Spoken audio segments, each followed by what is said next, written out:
अश्वचैन की पूजा से पहले ऐसी घटना घोर अपशकुन है राम। अब कैसे चुनेंगे अश्व? कोई बात नहीं, बचे हुए अश्वों में से ही किसी एक का चुनाव कर लेते हैं।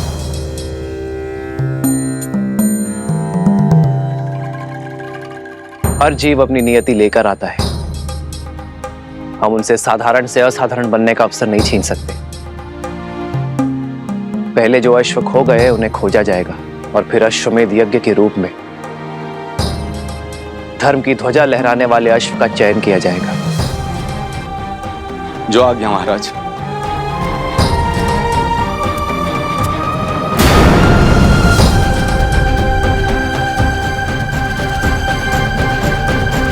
ध्यान से सुनो, तुम सब यही रुको और इन वृद्ध दंपति की रक्षा करो।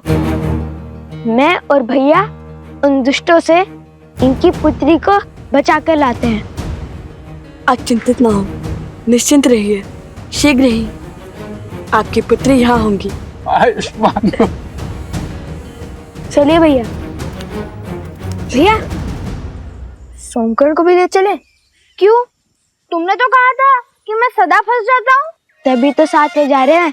हमारी दृष्टि के सामने फंसोगे तो हमें तुम्हें बचाने में सरलता होगी। यहाँ आए और पता चला तुम खो गए, फिर कहाँ खोजते रहेंगे तुम्हें। चलो अब।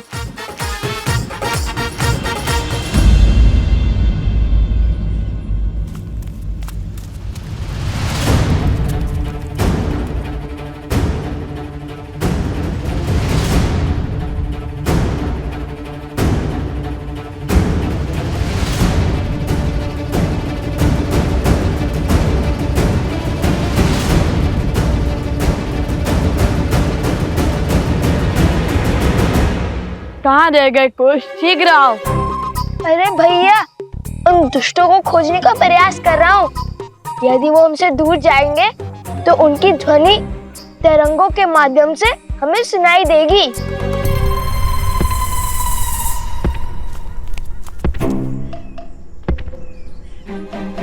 कुछ सुनाई दिया? हाँ हाँ, बहुत स्पष्ट तरंग आ रही है उत्तर की ओर से।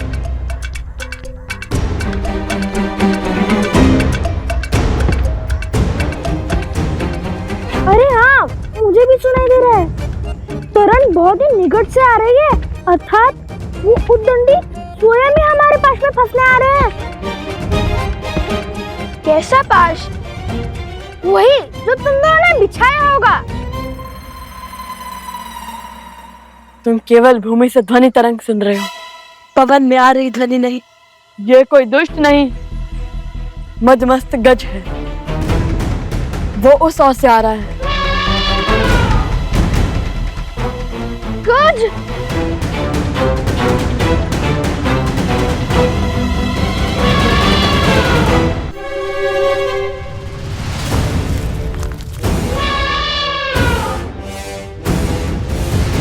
तैयार? तैयार।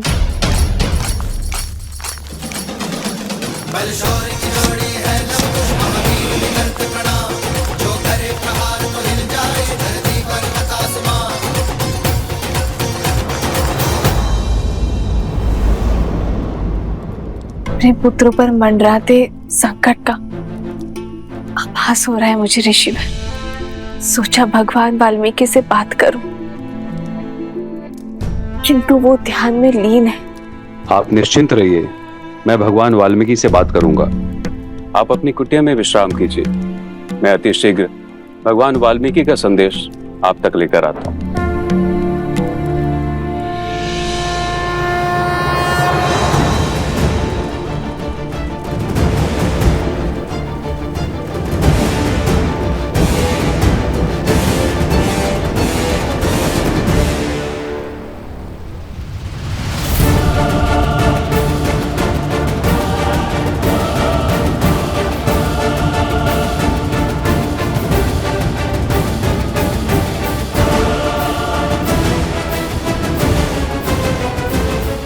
क्यों मृत्यु के मुख में चले आ रहे हो बालको? लौट जाओ। लौटना तो तुम्हें होगा। छोड़ दो उस कन्या को और वचन दो कि कभी उन वृद्ध दंपत्ति को नहीं सताओगे। हमसे मुक्ति चाहते हो तो इन्हें मुक्त करो। राम भक्त हैं हम, शब्दों से डिगेंगे नहीं। अच्छा, तो फिर आओ और ले जाओ इसे।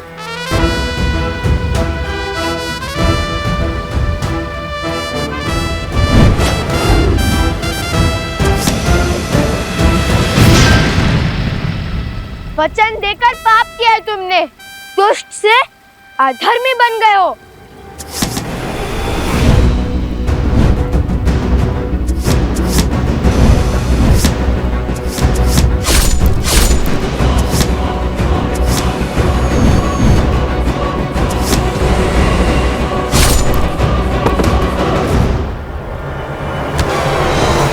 अरे तनिक बल से प्रत्यंचा खींचो सोमकर, देखो ऐसे।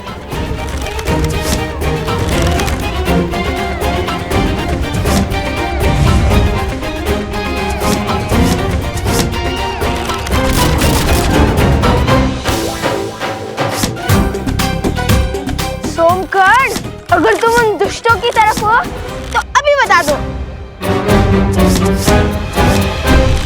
सब कुछ कितना शुभ चल रहा था हमारे राम राज्य में, अकस्मात क्या हुआ? हाँ गुरुवर, ये सब क्या हो रहा है? कदाचित देवता इस यज्ञ से प्रसन्न नहीं है। यदि ये यज्ञ उचित समय पर प्रारंभ ना हुआ तो इस यज्ञ और यज्ञ का संकल्प लेने वाले राजा का कोई मूल्य नहीं रहेगा। बस अब इससे अधिक मैं और कुछ नहीं कह सकता। सबका भला।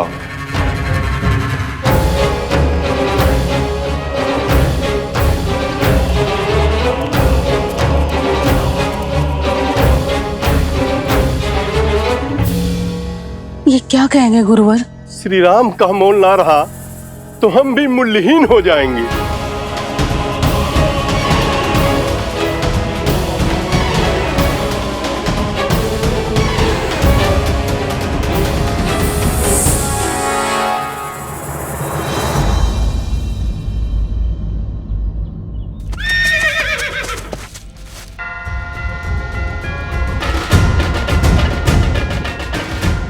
लगता है अश्व आसपास ही है।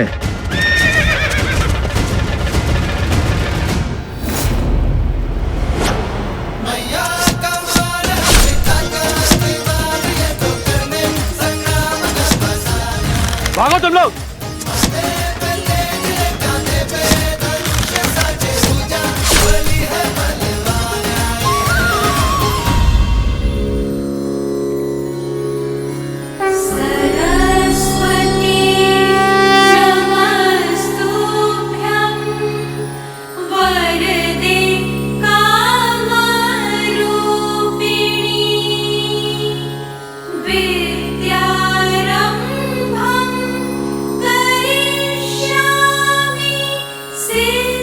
प्रणाम माता सरस्वती।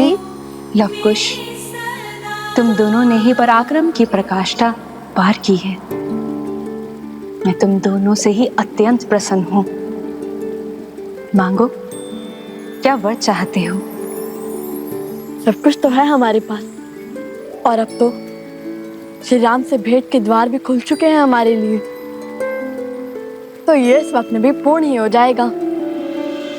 किंतु यदि आप कुछ देना चाहती हैं तो इस कन्या के माता पिता को नेत्र दे दीजिए।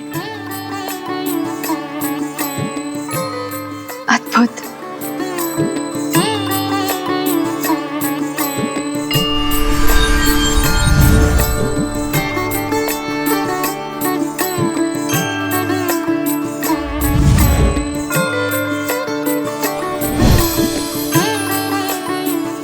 ये भगवान विष्णु का प्रतिरूप दिव्य शालिग्राम है।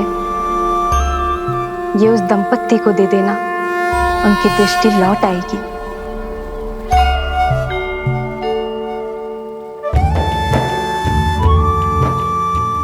धन्यवाद माता, कोटि कोटि धन्यवाद। तुम दोनों ने अपना स्वार्थ छोड़ के दूसरों का कल्याण चुना। तुम दोनों का अपनी इच्छाओं पर पूर्ण नियंत्रण है। ये दुष्ट तुमने परास्त किया है। ये इच्छाओं का स्वरूप है। कुछ समझ नहीं आया माता। धर्म के 4 पग हैं। सत्य पूर्ण होने से 3 पग रह गए थे। जब धर्म का एक और पग टूटेगा अर्थात त्रेता पूर्ण होगा और द्वापर युग का आरंभ होगा, धर्म का पालन करना अधिक कठिन हो जाएगा। जिस वृद्ध दंपति की तुमने सहायता की वो योग एवं भक्ति के प्रतिरूप है। ये दुष्ट वास्तव में इच्छाएं हैं। जैसे जैसे इच्छाएं बलवान होती है वैसे वैसे ही भक्ति आडंबर बन जाती है और योग केवल शारीरिक श्रम बन जाता है। स्मरण रखना लवकुश, जिसका मन मर्यादा में हो वो पुरुषोत्तम होता है। मर्यादा पुरुषोत्तम तो श्री राम है। और जब तक वो इस भूमि पर है धर्म को किसका भय? हम अयोध्या जाकर श्री राम कथा का गान करने ही तो आए थे। तो फिर इसलिए मैं अपनी ओर से तुम दोनों को एक भेंट देती हूँ। इसे आशीर्वाद समझ के अपने पास रख लो।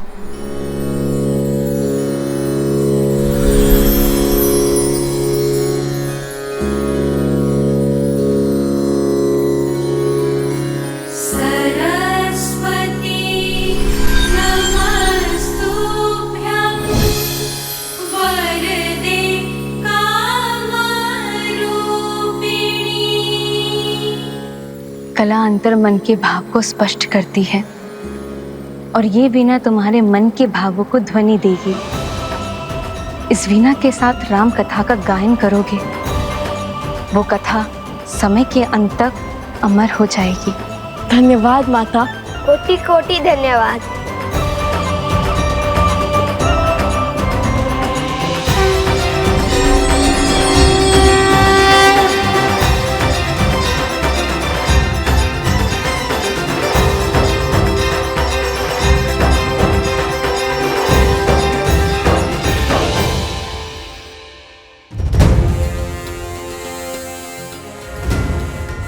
तनिक ऊपर से देखना होगा।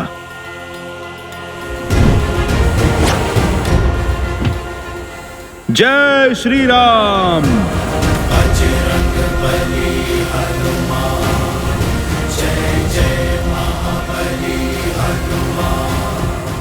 भैया मुझसे तो प्रतीक्षा ही नहीं हो रही। मन कहता है इसे अभी बजा कर देखूं। माता सरस्वती ने कहा था कि ये हमारे मन के भावों को ध्वनि देती है, इसलिए हम इससे राम भक्ति की धुन में गुंजाते हैं।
इतनी सुंदर धुन है।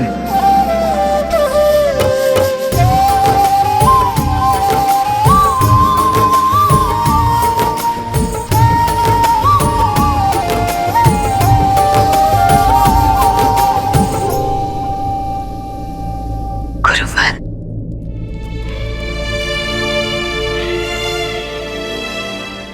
गुरुवर, मेरे लवकुश ठीक तो है ना? क्या कहा भगवान वाल्मीकि ने? सब कुशल मंगल है देवी। वैसे भी जब पिता के कार्य में पुत्र निमित्त बने तो उससे अधिक शुभ और क्या हो सकता है। भैया, ये अश्व तनिक अशांत लग रहा है। वो इसलिए क्योंकि अश्व हमेशा वन में वृक्षों के बीच टोली में घूमते हैं ताकि उनकी रक्षा हो सके, और ये अश्व अकेला है, वृक्षों से भरे वन में विचरण कर रहा है। सिंहों का आखेट बन सकता है। क्या पता ये अश्विन कुमार में से एक हो। वैसे भी पग पग पर हमारी परीक्षा हो रही है।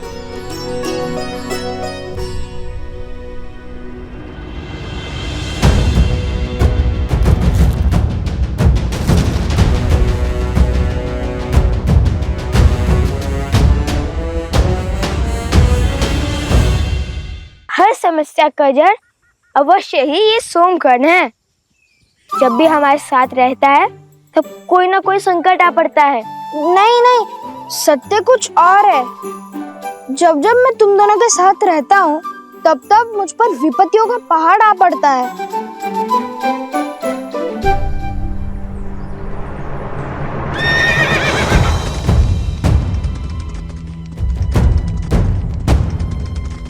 संभाल कर मित्र, चोट लग जाएगी।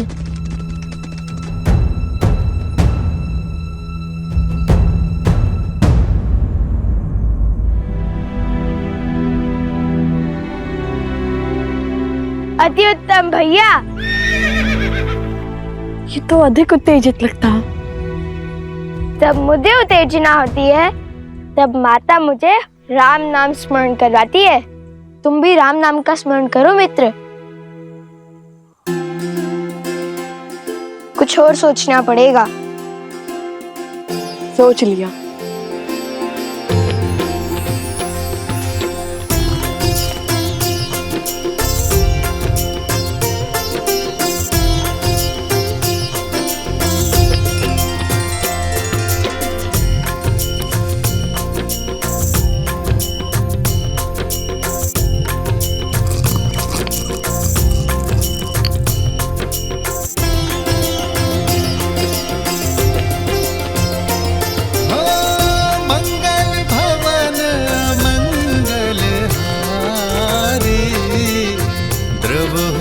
दशरथ अजर बिहारी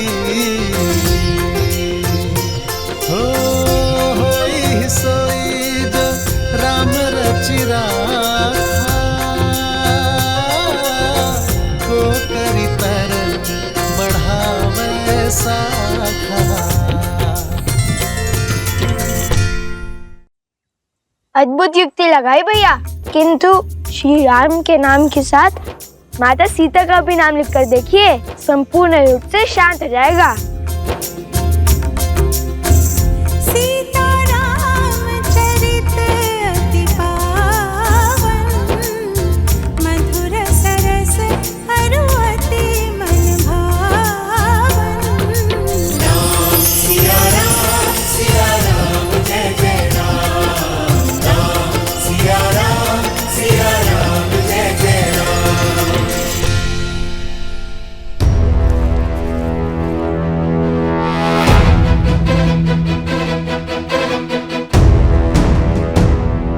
वो रहा अश्व। भैया भागो।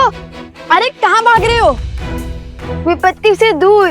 पहले तुनीर का चोर समझकर हमारे पीछे भागे, उसके बाद वो अश्व का स्वामी, और अब इसे खोजने भी कोई आ रहा है। जिनका अश्व है वो आ गए हैं।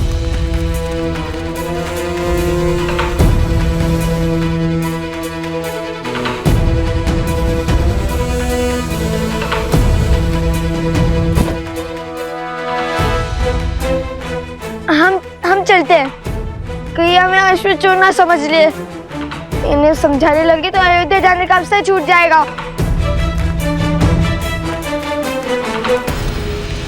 बात तो उचित है। ठीक है मित्र, अपना ध्यान रखना। हम चलते हैं। यदि प्रभु श्री राम ने चाहा तो फिर भेंट होगी।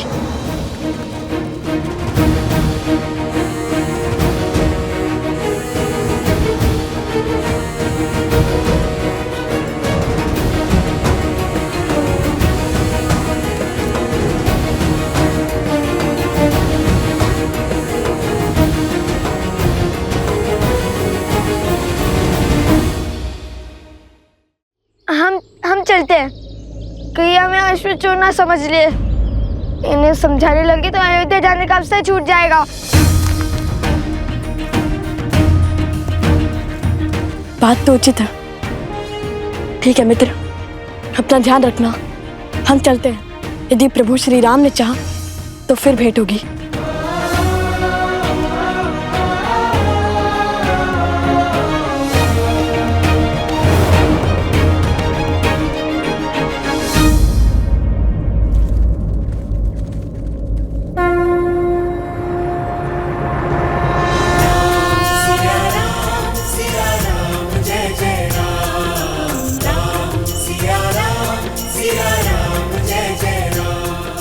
माता सीता और प्रभु का नाम किसने लिखा है इस अश्व पर?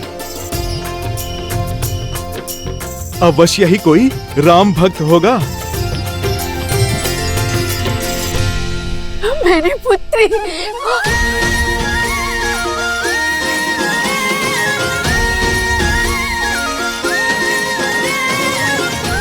जय श्री राम।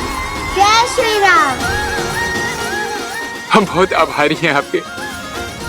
आपने हमारी पुत्री को हमें लौटाया। आप सब कुशल तो है ना? बिल्कुल। हमें भला क्या हो सकता है? समझ नहीं आता कैसे आपका आभार प्रकट करें। इसकी कोई आवश्यकता नहीं। हमने केवल अपना कर्तव्य निभाया है, इसमें आभार कैसा? परंतु हाँ, पुरस्कार अवश्य मिल गया हमें। हमसे प्रसन्न होकर माता सरस्वती ने हमें दर्शन भी दिए और आपके लिए ये भेंट भी। भेंट?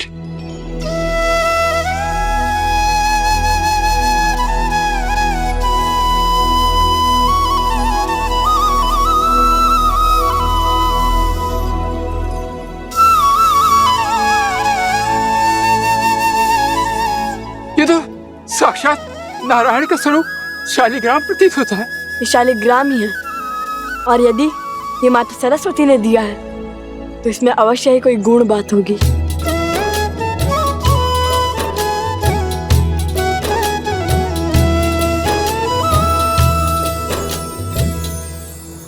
हरि ओम।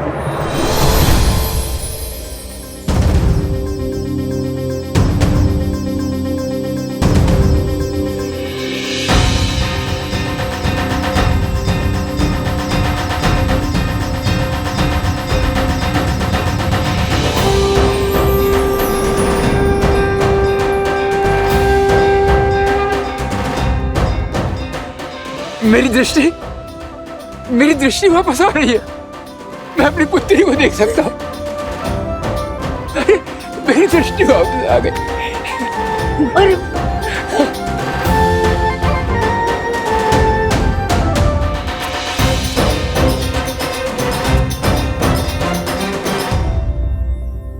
आप दोनों साक्षात भगवान हैं। नहीं, भगवान तो स्वयं श्री राम है। हम तो केवल उनके भक्त हैं।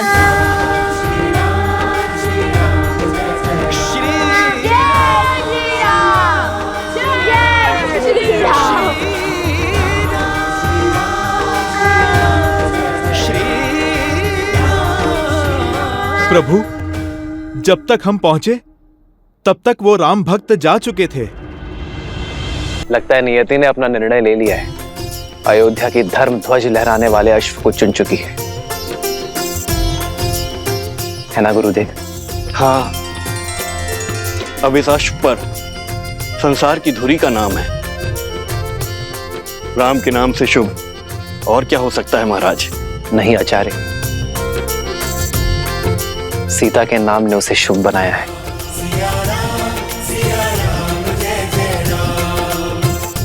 कल अयोध्या की धरा में अश्वमेध यज्ञ का शंखनाद होगा।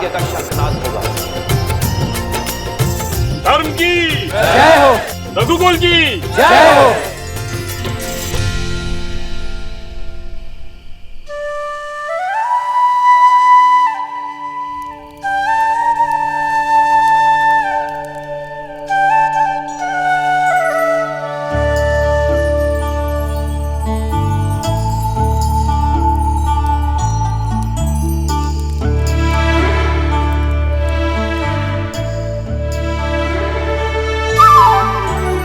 निद्रा आ रही है तो सोते क्यों नहीं?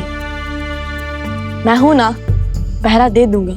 जानता हूँ, किंतु मुझे सूर्य की पहली किरण के साथ अपनी यात्रा फिर से आरंभ करनी है। एक क्षण का विलंब भी नहीं होना चाहिए। मुझे शीघ्र अतिशीघ्र श्री राम और माता सीता के दर्शन करने हैं। ठीक है, तुम पहरा दो, मैं सो जाता हूँ। नहीं नहीं नहीं, आप नहीं सो सकते। क्यों? देख नहीं रहे कितने जतनों से जागा हूं। अगर आप सो गए तो मुझे भी निद्रा आ जाएगी। बैठे रहिए ना। बस अब ठीक है।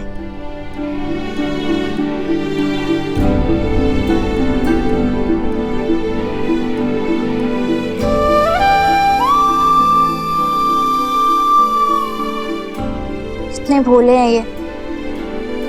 इन्हें लगता है राजकुमारी सीता अभी भी अयोध्या में ही है।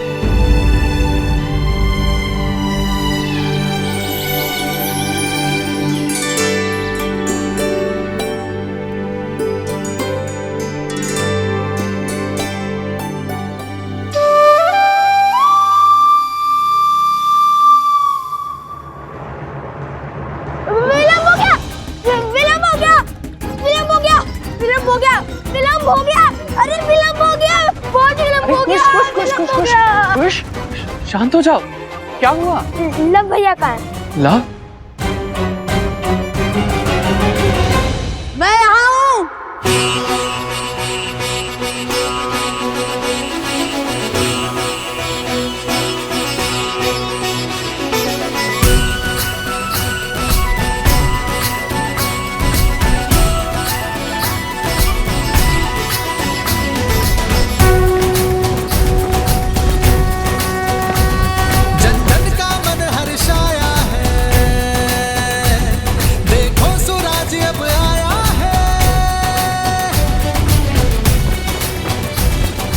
कर लो दर्शन, धर्म का साम्राज्य, श्री राम का राज्य, अयोध्या है ये। कर स्थापित मर्यादा, संसार के पाप को हर कुंठा करने तारम, हरियाए हैं बन के नर। लगता है ये सब अश्वमेध यज्ञ देखने आए हैं। ये तो पूरा संसार अयोध्या आ गया है। ऐसे में लगता है श्री राम तुम्हें एक क्षण भी दे पाएंगे।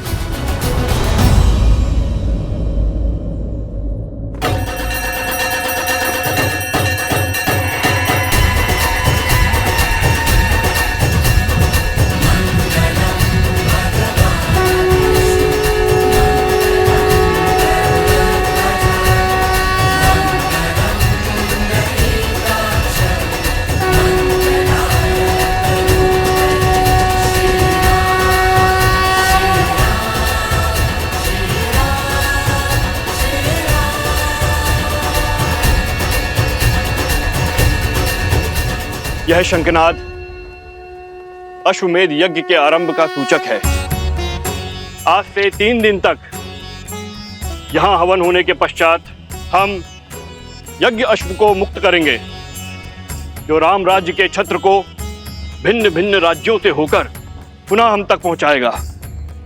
अश्व के लौटने के साथ ही यह यज्ञ पूर्ण हो जाएगा। अब अनेकों राज्यों के राजा जो इस यज्ञ में अपना समर्थन और साथ देने आए हैं, वो श्री राम को सम्मान स्वरूप अपनी अपनी ध्वजाएं भेंट करेंगे, जो अटूट संधि का प्रतीक है। और इसी भांति एक एक करके सहस्त्रों राज्यों की ध्वजाएं अयोध्या और धर्म के संरक्षण में लहराती रहेंगी।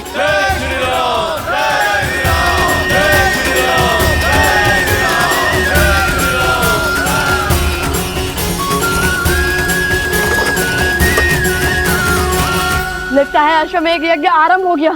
भैया, कहीं उपगुरु की बात सच ना हो जाए। हम श्री राम से मिल तो पाएंगे ना? कि साहस नहीं हारते कुश, हमें हमारे आराध्य के दर्शन अवश्य मिलेंगे। काशी नरेश अपने ध्वज के साथ पधार रहे हैं।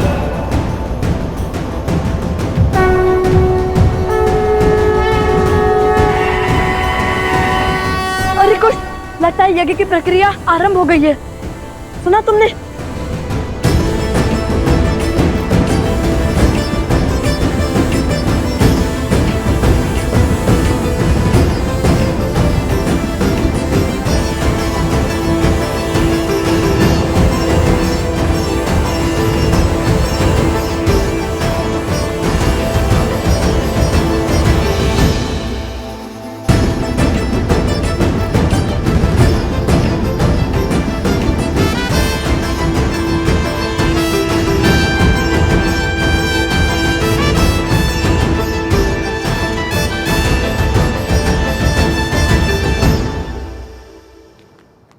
वो देखो, काशी का ध्वज।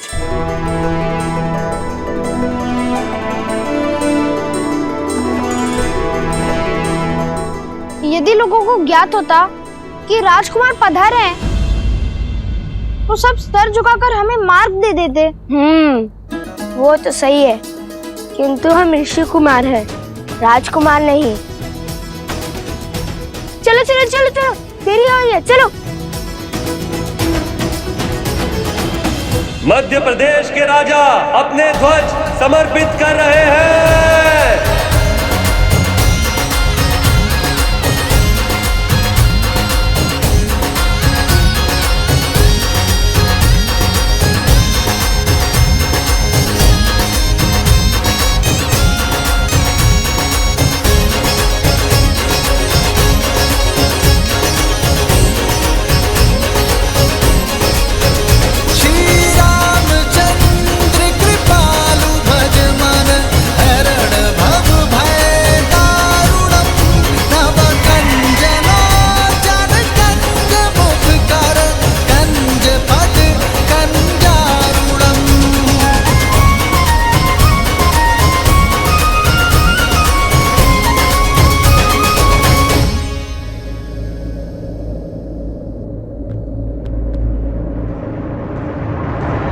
रुको, पीछे हटो। ऋषि कुमारों, क्षमा करना, आप अंदर प्रवेश नहीं कर सकते।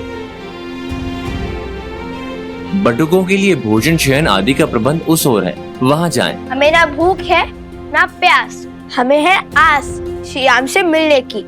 आप क्यों चिंता करते हैं महाराज? यहाँ यज्ञ तो कई दिनों तक चलेगा।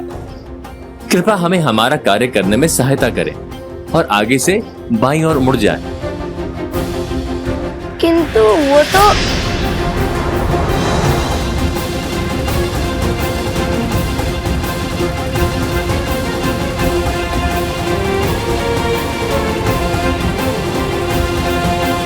भैया, मैं एक क्षण और प्रतीक्षा नहीं कर सकता। क्यों खींचा आपने मुझे? माता ने क्या कहा था कि अयोध्या में गरिमा की सीमा नहीं लांघनी है, और सैनिक ने कुछ अनुचित भी नहीं कहा था। कितने प्रेम से कहा था उसने। फिर क्यों नहीं मानी उनकी बात? तो फिर कोई और युक्ति खोजिए भैया। इतनी भीड़ में हम श्री राम से कैसे मिलेंगे? एक राजा के बाद दूसरा आ रहा है।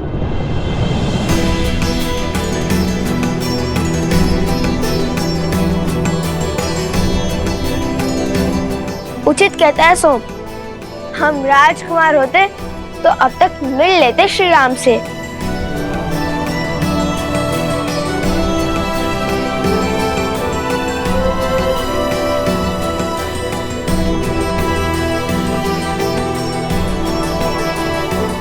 देखो कुश, मिथिला नरेश भी अभी तक नहीं आए। यदि आते तो सबसे पहले हमें उनका ध्वज दिखता। और मिथिला नरेश तो हमें जानते हैं, वे अवश्य ही हमें श्री राम तक ले जाएंगे। तो चलिए ना भैया, देखते हैं, क्या पता किसी रथ पर मिथिला नरेश सवार हो। मिथिला के नरेश, अयोध्या की महारानी सीता के पिता महाराजा जनक अयोध्या में प्रवेश कर रहे हैं।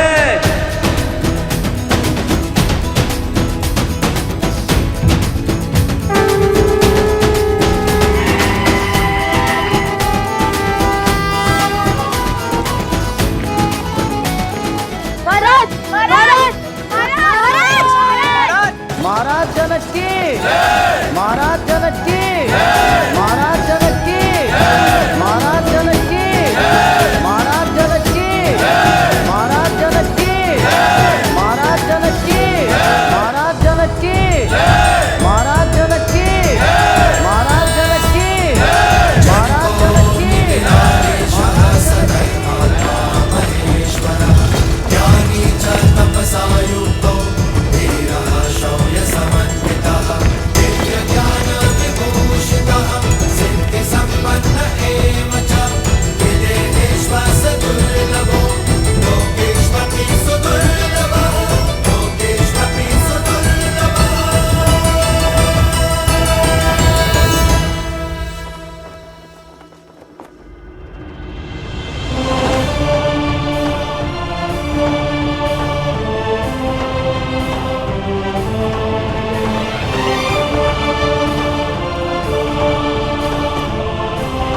अयोध्या आपके आगमन की प्रतीक्षा कर रही थी मिथिला नरेश।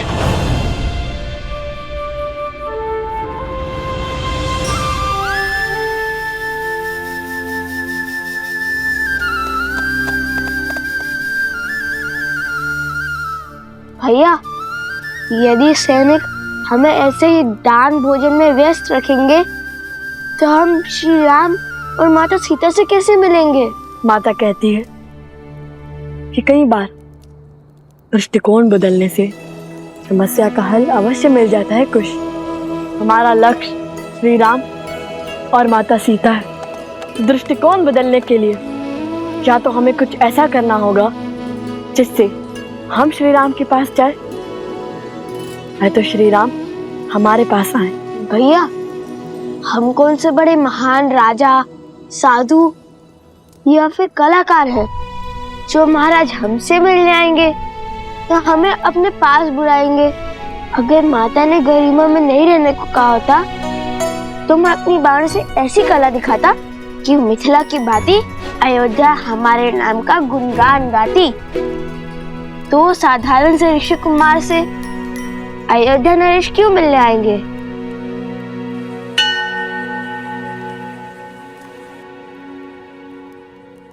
एक बार पुनः बोलना। दो साधारण से ऋषि कुमार? ये नहीं, उससे पहले जो बोला था। भानु से कला का प्रदर्शन? उससे भी पहले। हम कौन से कोई महान राजा, साधु या कलाकार है? क्यों? सत्य ही तो कहा था मैंने। कला कुश, कला।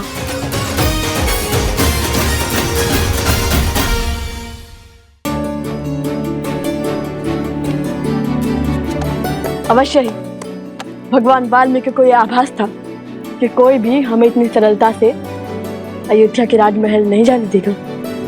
इसलिए उन्होंने राम कथा के गान का आदेश दिया था हमें। चलिए भैया।